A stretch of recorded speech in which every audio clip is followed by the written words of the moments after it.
Before you can do something, you must first be something. Chances are you know people who seem to be what others call lucky. All kinds of wonderful things happen to them, and they give the impression of happily sailing through life, having a wonderful time, and accomplishing more in a year than most people do in 5. If you will conscientiously go about the test, I'm going.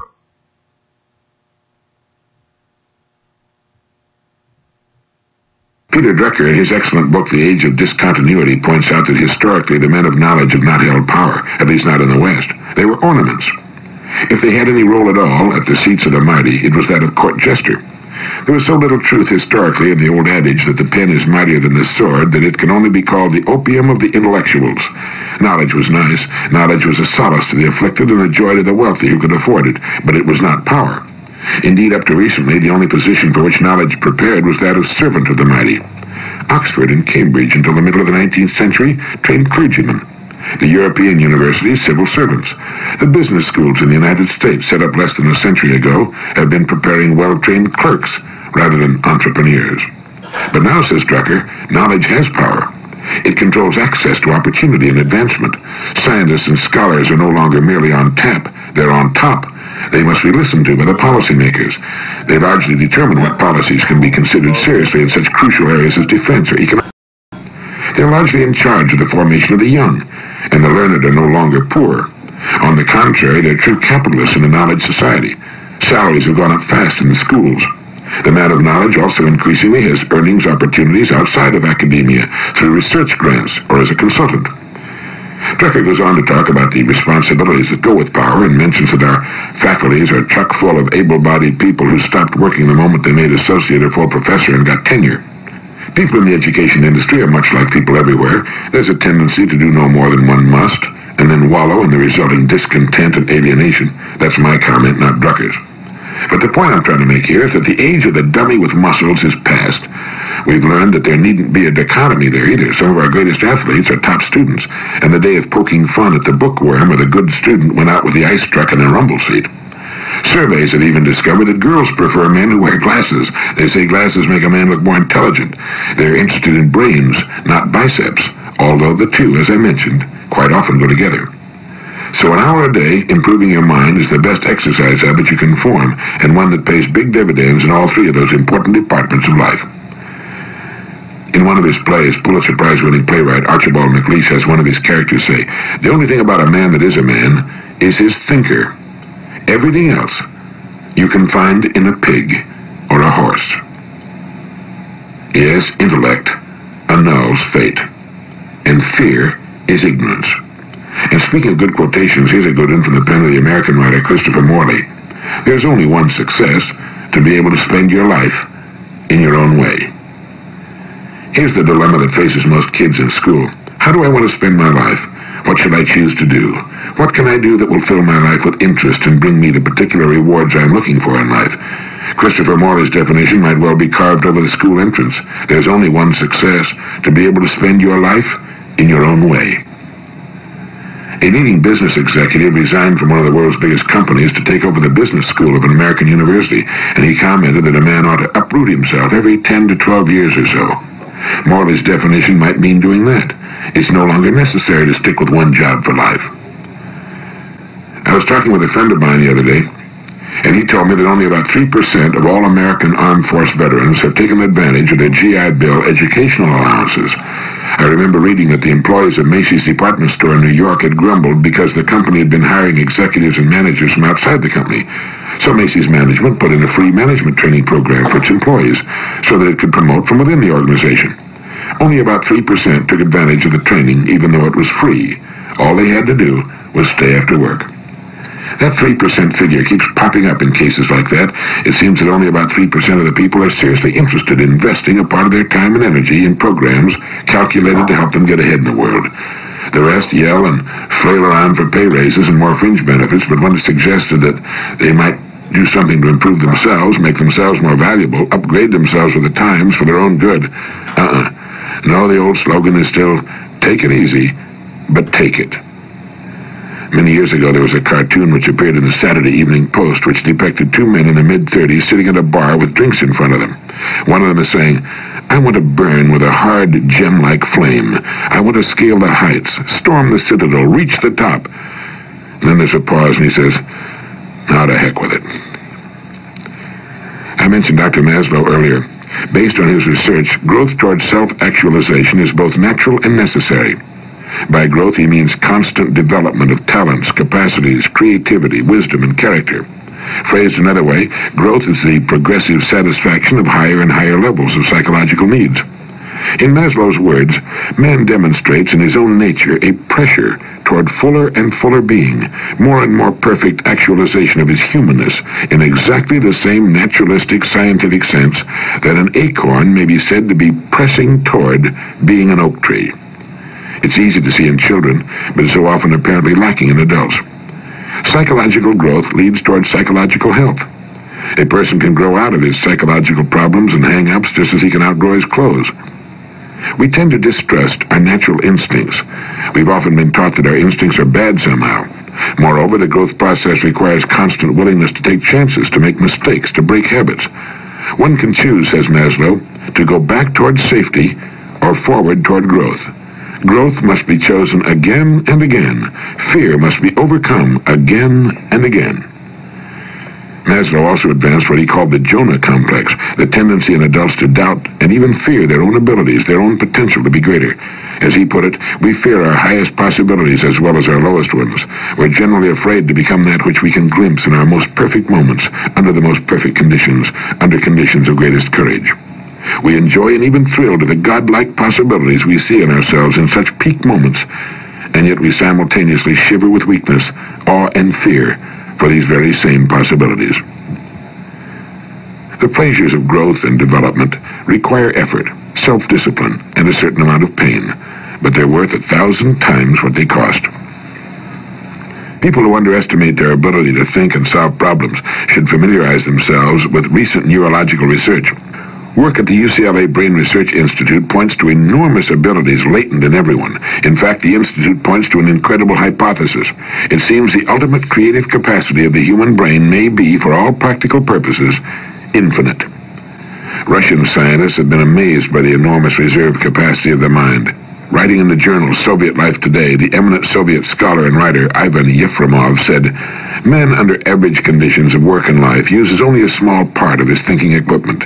If we were able to force our brain to work at only half its capacity, we could, without any difficulty whatever, learn 40 languages, memorize an encyclopedia from cover to cover, and complete the required courses of dozens of colleges." A statement like that makes us realize how we formed the habit of living in low gear, getting by, as Huxley once put it, without too much discredit. It's been found by researchers such as Dr. Maslow that people who live close to their true capacity have a pronounced sense of well-being and considerable energy and see themselves as leading purposeful and creative lives. Isn't that what we all want to do? Our most distinguished and eloquent researchers in the field of psychology and psychiatry tell us that our affluent society has not brought us happiness and joy. On the contrary, people in the highly developed, wealthy nations of the world seem to be suffering from a malaise made up of boredom, apathy, and general depression. Now, we know that people are at their best, that is, they seem to be happiest and most energetic, when they're striving toward the fulfillment of what seems to them to be good and worthy ideas. Isn't that true? People move mountains and dance and sing far into the night when they're swept up by a great idea.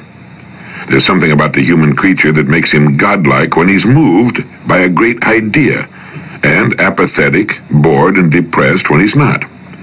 Wherever you find boredom, you'll find the absence of a good idea, in a child or an adult.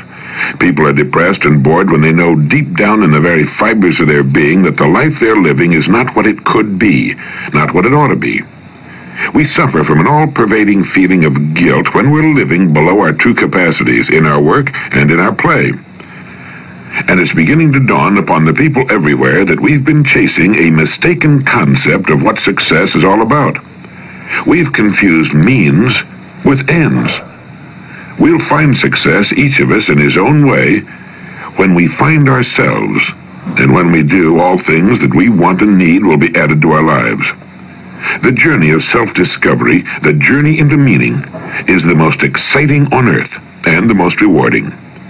When we're gripped by a good idea, a succession of good ideas really, because one leads to another, we're at our best, our happiest. We may not know that we're happy, but we are, and our lives are characterized by a feeling of worth, of purpose. Ideas bring the fresh, clean air of renewal into our lives, into our home lives, into our business lives. The real fun of life is in continually bridging the gap which lies between where we are and where we want to be, and from what we are to what we wish to become.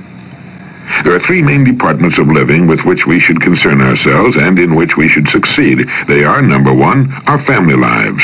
Number two, the way we spend our days, on the job and off. And number three, our income.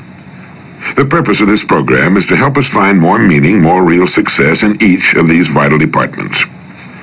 Well, let's begin with this great thought. It has appeared in many forms in man's literature, but I believe it was Emerson who put it best. Nature magically suits the man to his fortunes by making these the fruit of his character.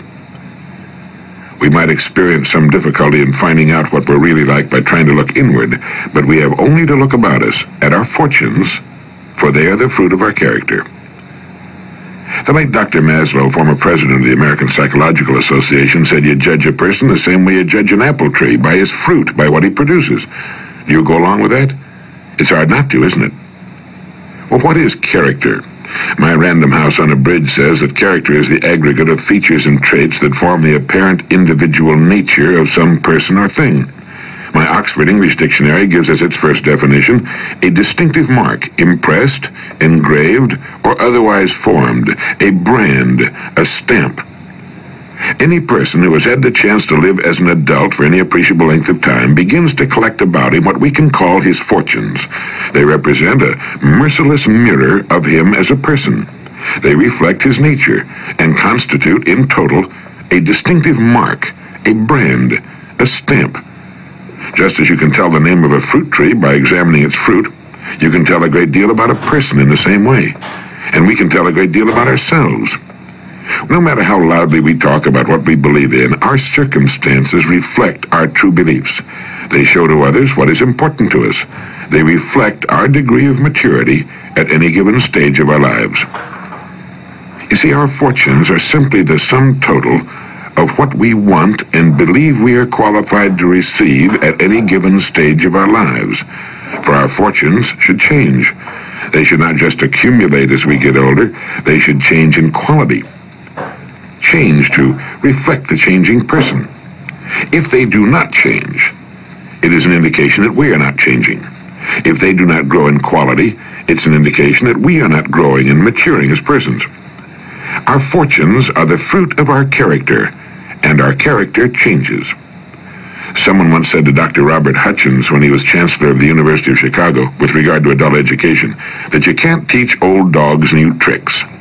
To which Dr. Hutchins replied, human beings are not dogs, and education is not a bag of tricks. We can grow through knowledge with good ideas, and as we grow, our worlds will change to reflect our growth. We outgrow our old selves and shake them off like stiff cocoons no longer big enough to contain us, and that's as it should be. That's the way a person, a family, an organization of any kind should grow. We might say that a person, or an organization, will grow in proportion to two main conditions. The first concerns his degree of receptivity. Are his windows open to the fresh breeze of renewal in the form of new ideas and creative thinking? Many persons, you know, in organizations are closed systems. They've got their windows closed and locked, apparently in the belief that they're already the repository of all useful information. We can all name such persons and such organizations, some quite large, but shrinking. The one thing that always typifies a closed system is that it ultimately begins to shrink, and it will eventually die if it stays closed long enough. Any person or persons making up the management of any sort of organization who feel no need for new ideas or who do not challenge their own beliefs from time to time are on the road down toward stagnation and decay. And the second condition governing a person's or organization's growth will be determined by the source or sources of ideas. Now, if our ideas come to us only from those by whom we're habitually surrounded, those who live much as we do, we'll tend to do little more than reiterate and fortify the ideas we already live by. That's also true in an organizational sense.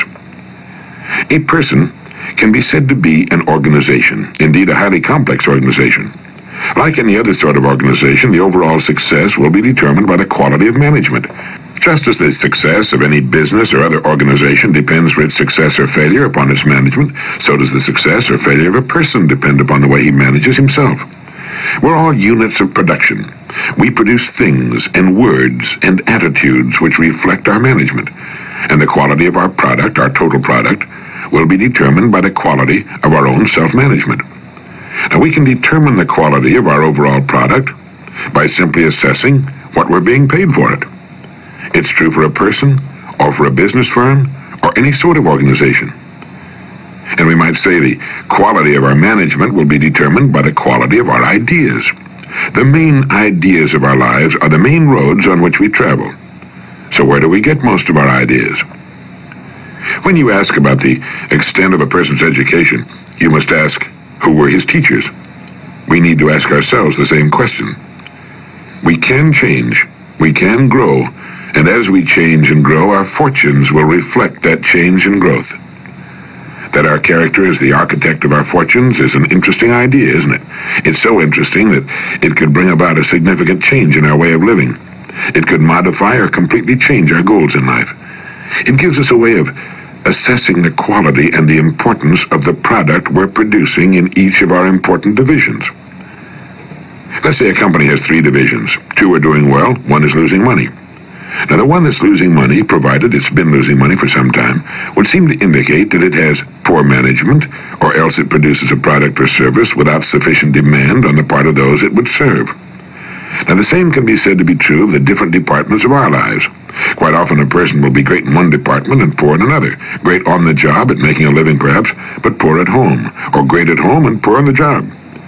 I think we can safely say that every relatively normal person wants to succeed in each of the 3 main departments of living: in his family life, in the way he spends his days, that is, the work he's chosen and the way he chooses to spend his free time.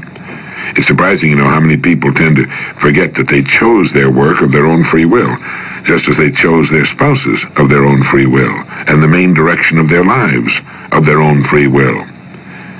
And we all want to succeed in the income department. That is, we want an income sufficient to fulfill our wants, not just our needs, but our wants as well. Now, we control our rewards in each of these departments. If we've been adults for any real length of time, and if we've achieved any real maturity, we must admit to ourselves that our rewards in each department are commensurate with our management, with our success in interacting with those upon whom our success depends. Now, that's an idea we will accept or reject, depending upon whether our windows are open or closed.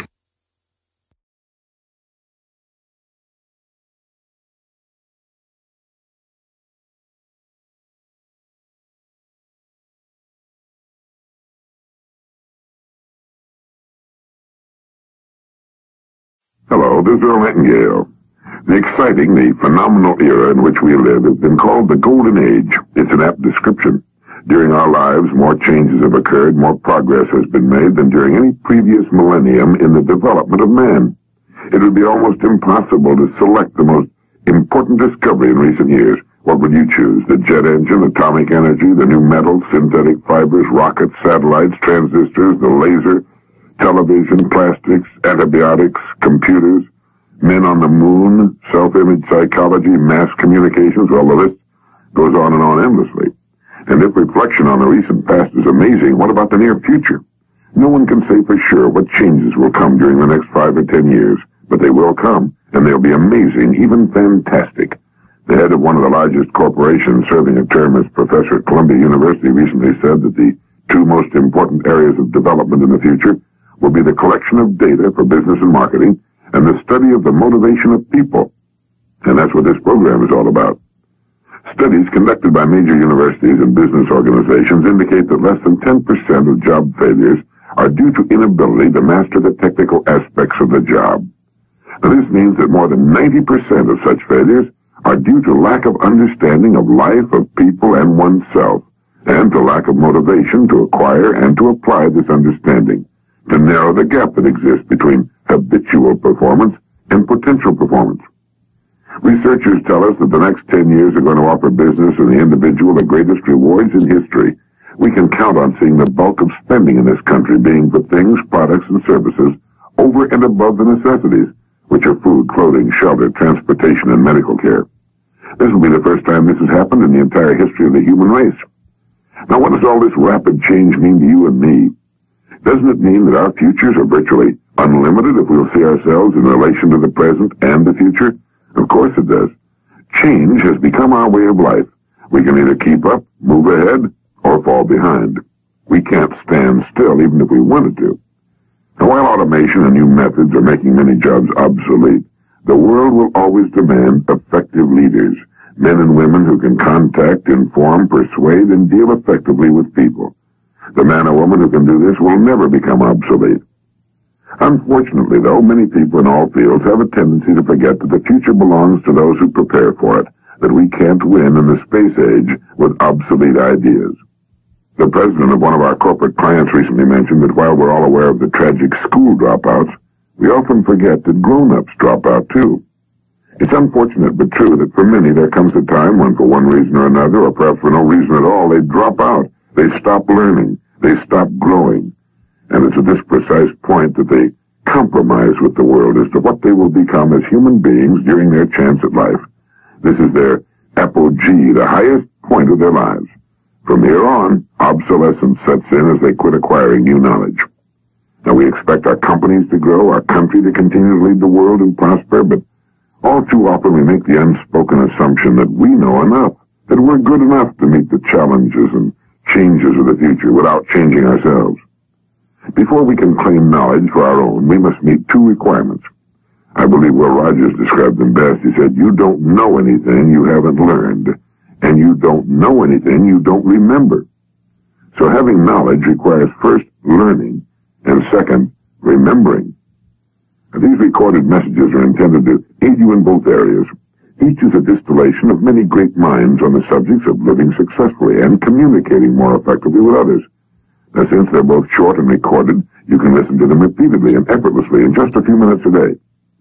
Now, a company can back a man up with the finest product, the best reputation, outstanding advertising, and all these things help. But they're all behind him when he sets about doing his job, his own work. At this point, it's up to him. He's as alone as a driver on the track at the Indianapolis 500. Every man or woman performing his or her special skill is on his own when it's time for him to produce, to deliver the goods. And that's why we all need to learn new ideas and be constantly reminded of old ones if we're going to compete successfully with those who do. But why must we be reminded, or find a way to remind ourselves of these great ideas? It's because our memories are short. In one respect, this is good, in that we quickly forget our past mistakes, failures, and embarrassments. But it's bad in that we also tend to forget those things we need to remember daily if we're to achieve the results we want.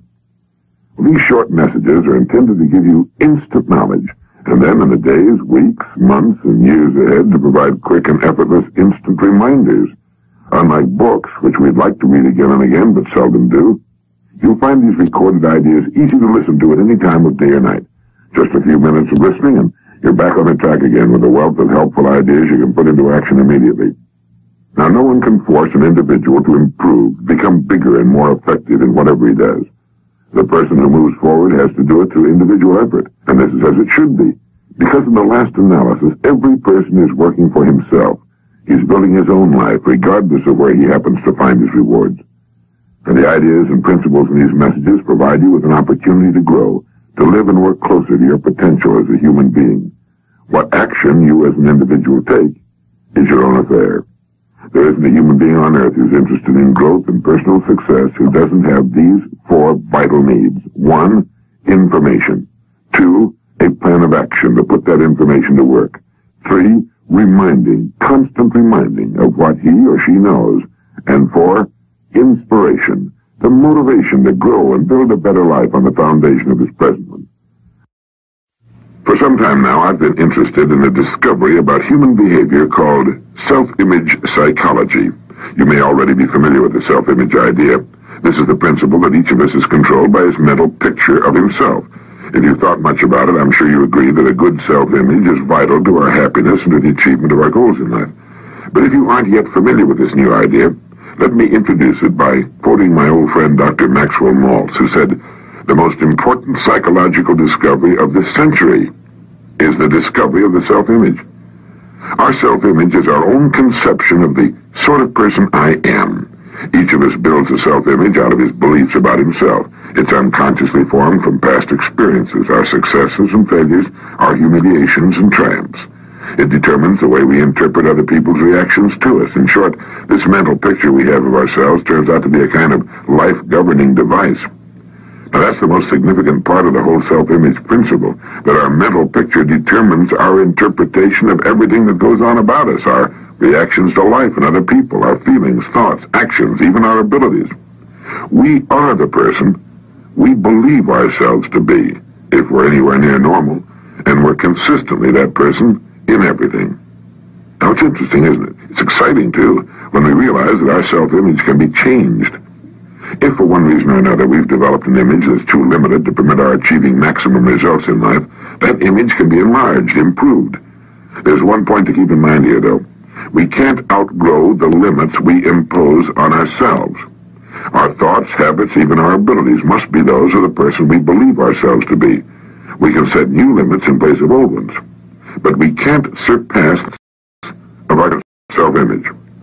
There's a story about a Wisconsin farmer who was walking through his fields one day when he stumbled over a little glass jug in his pumpkin patch. Out of curiosity, he poked a young pumpkin through the neck of the jug, being careful not to break the vine. Then he placed his little experiment back on the ground and walked away. When harvest time came, the farmer was working his way down a row of big ripe pumpkins when he again came upon the glass jug. But this time it looked different. Picking it up, he discovered that the young pumpkin he had poked inside now completely filled its glass prison. Having no more room, it had stopped growing. The farmer broke the jug and held in his hand a runt pumpkin, less than half the size of all the other pumpkins and exactly the shape of the jug. Well, people aren't pumpkins, but our self-image is something like that jug. It determines the size and kind of person we become. The similarity ends with the fact that we can remove our self-imposed limitations by enlarging our self-image. We form a mental picture of ourselves through experience, and we can change that picture the same way, through experience. If the actual experience we need is not available to us, we can, according to self-image psychology, create that experience synthetically. Now, scientists agree that the human nervous system is incapable of distinguishing between actual experience and the same experience imagined vividly and in complete detail. Worry is a good example of this synthetic experience. When a person worries about something, he projects himself mentally, emotionally, even physically, into a situation that hasn't even occurred. The man who worries intensely about, well, say, failure, finds himself experiencing the same reactions that accompany actual failure, feelings of anxiety, inadequacy, and humiliation, and eventually headaches and an upset stomach. As far as his mind and body are concerned, he has failed. And if he worries about it long enough, if he concentrates on failure intensely enough, he will upset himself to the extent that he will fail, and he'll get sick. Now, everything can be used in either of two ways, positively or negatively, constructively or destructively. Worry is the negative use of creative imagination. It's a negative synthetic experience. But most people apparently never realize that positive results, just as real as the negative results of worry, can be achieved through using our imagination constructively. Our minds are complex and marvelous, but like electronic computers, they can only act on the data we feed them. The man who worries about failure is unwittingly defeating himself. He's feeding his mind the wrong data. If he spent the same amount of time visualizing success as he spends thinking about failure, he could reverse the process of synthetic experience. Instead of anxiety, he could develop confidence, self-assurance, poise, and a feeling of well-being would replace apprehension. By concentrating on the success he desires, by synthetically experiencing that success, he can expand his self-image into that of a person for whom success is normal, expected. Why not practice holding the self-image of the person you most want to become? This is the person you can become. If you feel you'd like to enlarge your self-image, then I'd like to invite you to join me in some image building. During the next few weeks, listen to this message at least once a day. This way you'll firmly implant in your mind the concept of the self-image. Use your spare moments to concentrate on your goals and the greater success you seek. Analyze your past successes and formulate ways your success can be increased in the future. While on the way to work, between appointments, while waiting to see a client, these are all excellent times for directing your attention to positive, constructive thoughts. Put more into the positive use of your imagination than you ever put into its negative use, worry. You're merely reversing the same creative process. Now it's working for you instead of against you. And run up to this point. Through thought, we can control to an almost unbelievable degree both our experience and our environment from here on. Whether or not we choose to direct our own course through life is entirely up to us. The important thing is to know that it can be done. This is Earl Nightingale, and thank you.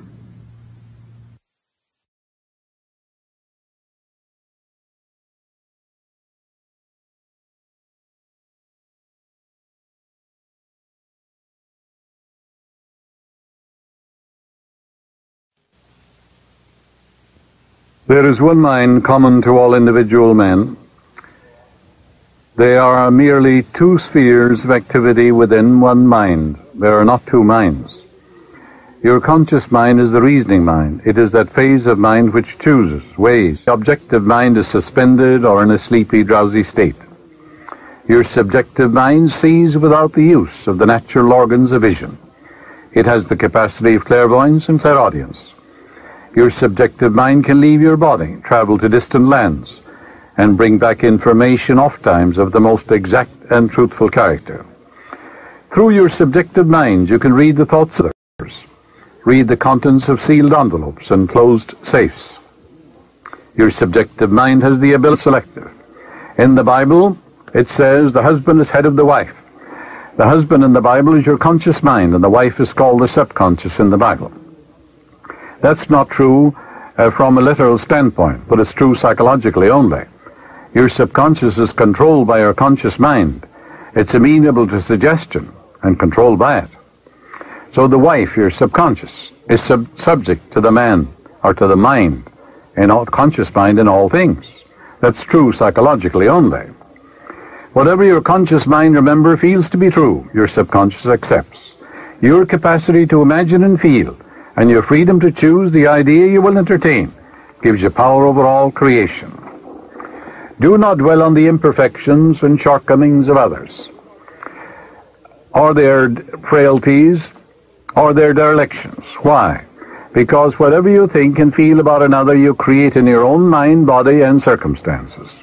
Ask yourself, would I like to live with what I'm thinking and wishing for the other?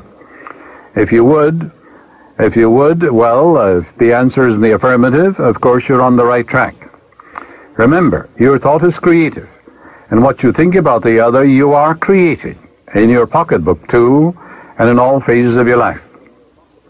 What you do not wish done unto you, do not feel it is done unto you or another. Now, chance or accident is not responsible for the things that happen to you, nor is predestined fate the author of our fortune or misfortune. Your subconscious mind is not concerned with the truth or falsity of what you consciously feel or believe to be true. Select only that which is true, lovely, noble, and godlike, and your subconscious will reproduce accordingly. The Bible says, believe you have it now, and you shall receive it. All things whatsoever you shall ask in prayer, believe that you have it now, and you shall receive it. That's a psychological law. Assume the mood that would be yours had you realized your desire. And as you do this, wonders will begin to happen in your life. You know, Edison discovered, or he knew intuitively, that the voice caused undulatory currents in the atmosphere. And he reasoned it out. He said such currents could reproduce the voice. The idea came to him that inasmuch as your voice produced waves, that these waves would reproduce that voice. That's believing you have it now and you shall receive it. So he developed a phonograph. The idea came from his subconscious mind. Your subconscious is your friend, seeks to heal you, to restore you. If someone is presenting you with a phony deal, there's something within you that warns you. That's your subconscious mind prompting you. Its intimations, urges, promptings, murmurings are always life word. It seeks to heal you if you cut yourself, if you burn yourself. It seeks to reduce the edema, gives you new skin and tissue. If your child is very sick and you're completely exhausted and you think about waking up to give the medicine to your child at 2 or 3 o'clock in the morning, it'll wake you up, no matter how tired you are, exactly at 2 o'clock to minister to your child. Its tendency is always lifeward. Electricity, Edison knew, was produced by friction. Reverse it. Friction, in turn, produces electricity. Edison knew the transformation of forces. He knew that transformation of force, the force, is reversible. Heat produces mechanical motion. Mechanical motion produces heat. Cause and effect, action and reaction. These are cosmic and universal. Pray believing that you already possess what you pray for. Yes, it will come to pass. This is the law of inverse transformation. For example, if the sale of your home brought a certain amount of joy, satisfaction, elation into your mental atmosphere, then the feeling that would be yours if you realized it would also produce that. In other words, that feeling or that mental state captured in your imagination and feeling must produce the sale of the home. Because if the sale of the home, actual sale of it, brought a certain joy and satisfaction to you, then reverse it. Capture the feeling, the mood that would be yours if you sold it, by imagining the check in your hand, giving thanks for it, depositing it in the bank, doing the things you would do were your home sold, all in your imagination, and then that attitude of mind will produce it. Awaken within yourself the feeling that would be yours if you now realized your desire, and that feeling will produce it. A young boy, a D-Malay boy, who wanted to go to a certain college, had difficulty, and was rejected. And I said to him, you understand this law of inverse transformation? How would you feel if they accepted you now? You went in to see this man who rejected you and said, well, we've changed our mind. We've looked over your qualifications and you are accepted. He said, I'd feel happy. I'd call up my dad. I'd feel wonderful. Well, I said, as you go to sleep at night, feel that I'm congratulating on your acceptance and your marvelous success in the college. Imagine you're also talking to your dad and telling him you've been accepted. And you're going in there now in your own mind. And this man is saying, well, you're accepted. It's wonderful. All right, you can capture that feeling, that in your imagination, that inner mood. And he did that, and he was accepted.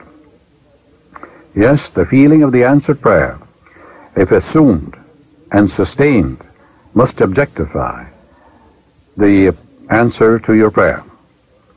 So that's the meaning. If he calleth things that be not as though they were, and the unseen become seen. If a physical fact can produce a psychological state, then that psychological state can produce a physical fact. That's the meaning of all things whatsoever you shall ask in prayer, believing. Believe that you have it now and you shall receive it. How can you believe you have it now? For the reality of it is an idea, isn't it? A mental picture in your mind. So you accept the mental picture, dramatize it, feel the reality of it, rejoice in it, believe in the law of growth, knowing that the seed you put on the ground will grow if you nourish it, sustain it, water it, and fertilize it.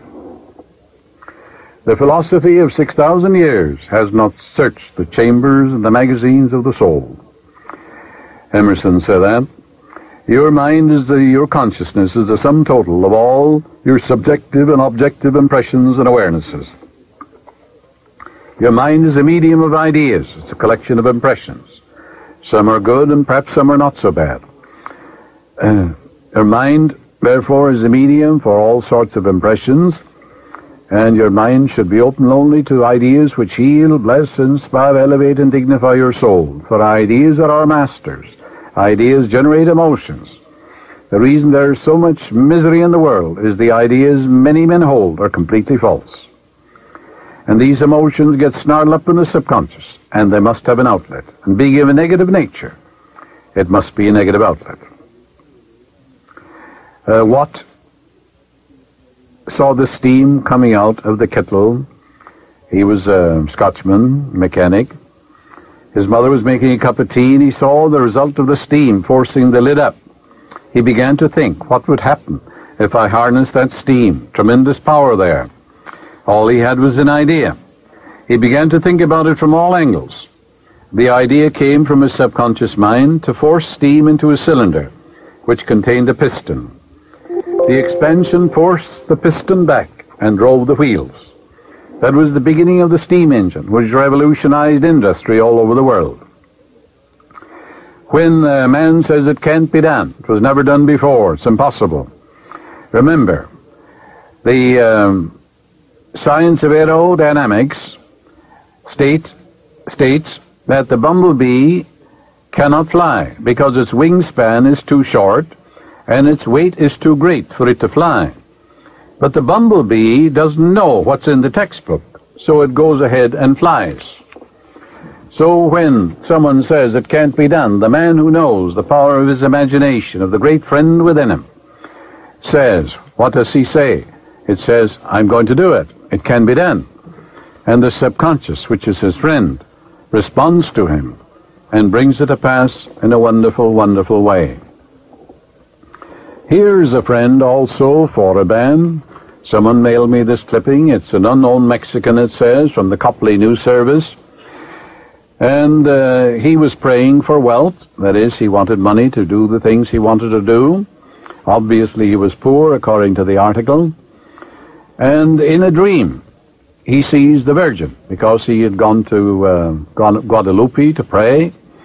And the Virgin said to him in a dream, purchase this ticket 37281 in a Mexican lottery.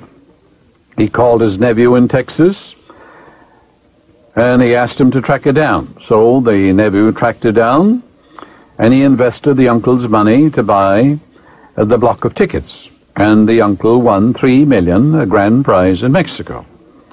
The Internal Revenue, the article said, visited his nephew and said, we want $1,600,000 because you were here in America and you bought this ticket. So he took it to the tax court.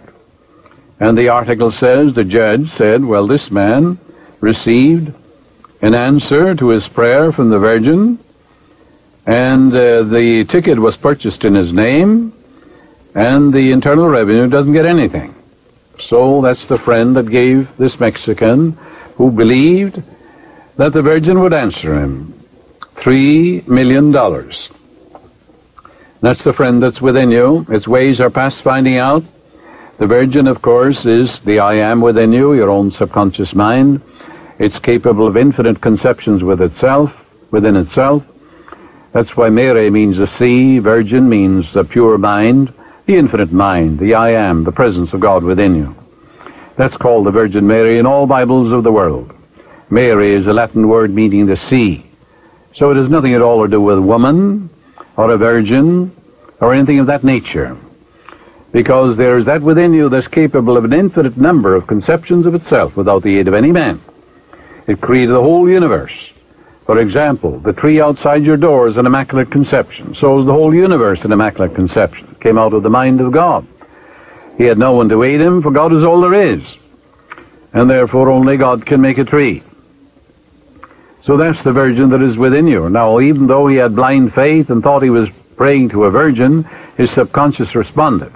Because your subconscious responds whether the object of your faith be true or false. And that's a very interesting thing to know. So it'll answer blind belief too. The subconscious mind, in your subconscious mind, there is an intelligence and wisdom which comes to the aid in emergencies when a direct demand is made upon it.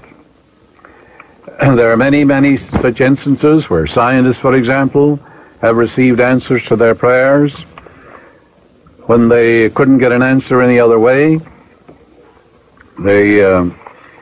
Nicholas Tesla, a brilliant electrical scientist who brought forth the most amazing innovations, he said when an idea for a new invention came into his mind, he would build it up in his imagination, knowing that his subconscious mind would reconstruct and reveal to his conscious mind all the parts needed for its manufacture in concrete form. Through quietly contemplating every possible improvement, he spent no time in correcting defects, and was able to give the technicians the perfect product of his mind. He said, invariably, my device works as I imagined it should. In 20 years, there has not been a single exception. His subconscious mind gave him the answer to all his inventions. The famous chemist, Frederick von Stradonich, used his subconscious mind to solve his problem as follows. He had been working laboriously for a long time, trying to rearrange the 6 carbon and 6 hydrogen atoms of the benzene formula. He was constantly perplexed and unable to solve the matter. Tired and exhausted, he turned the request over completely to his subconscious mind. Shortly afterwards, he was about to board a London bus. His subconscious presented his conscious mind with a sudden flash of a snake biting its own tail and turning around like a pinwheel. This answer from his subconscious mind gave him the long-sought answer of the circular rearrangement of the atoms that is known as the benzene ring, and every high school boy knows how that came to pass through this, you might say, flash of illumination from the depths of the man's subconscious mind. Countless inventions came through that way. The Bible says, I, the Lord, meaning your subconscious mind, will make myself known unto a man in a vision, will speak to man in a dream. When I use the term subconscious mind, I'm talking about the great universal mind. I'm not looking at it from a Freudian narrow standpoint, where it deals with a mind of sex repressions and frustrations and inhibitions and things of that nature. Not at all. I am talking of the Father within which doeth the works. You can call it the supernormal mind, the superconscious mind, the subliminal mind. You can call it Allah, Brahma, reality, infinite intelligence, self-originating spirit, life principle. Call it by any name you want to. Actually, it's nameless anyhow. But it is that subjective depths of view, that subjective wisdom and intelligence that controls all your vital organs when you're sound asleep, that sometimes answers your prayer in a dream, in a vision of the night. There are numerous references in the Bible to dreams, visions, revelations, and warnings given to men during sleep. Your subconscious mind is active 24 hours a day. It's your greatest friend. The Bible points out that Joseph was accurate in his analyses of the dreams of Pharaoh. His mental acumen and sagacity in predicting the future through the interpretation of dreams brought him praise, honor, and recognition by the king. Dreams have captivated scientists, scholars, mystics, and